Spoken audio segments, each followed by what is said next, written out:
L'administration s'est arrangée pour orienter tous les élèves différents dans des institutions spécialisées. Et comme l'État réduit sans cesse les moyens matériaux et humains de ces établissements, la plupart des parents se tournent vers le privé.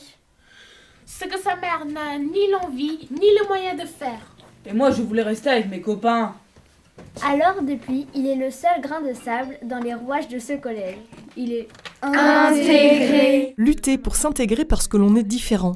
Composer avec le regard des autres, avec les lieux qui ne sont pas adaptés aux personnes en situation de handicap. Tel est le quotidien de Sam qui, pour faire bouger les choses, a décidé de fédérer d'autres invalides pour passer à l'action. Ensemble, ils vont monter l'Handigang, un handigang derrière lequel se cache l'écrivaine Karazina. Je travaille avec des sourds, j'ai un enfant qui est en fauteuil roulant, j'ai une amie qui a un enfant Asperger qui a monté une association et j'ai imaginé en fait une association entre tous ces gens-là, une espèce de convergence des luttes, une utopie qui se dit que toutes les différences pourraient s'unir face à cette société normative blanche, hétéro, bien portante, qui ne représente pas assez toutes les difficultés que peuvent rencontrer les gens en situation de handicap ou de différences diverses. Karazina, dont le roman sur l'ouverture et la tolérance est aujourd'hui adapté par Marie-Pierre Mazzarini dans le cadre des ateliers théâtre de la MCL de Metz. De passage dans la ville, l'auteur a pu suivre une répétition et échanger avec des préadolescents véritablement touchés par le sujet. Ils ont eu des questions plus intéressantes que la plupart des interviews que j'ai faites sur ce bouquin depuis 2 ans.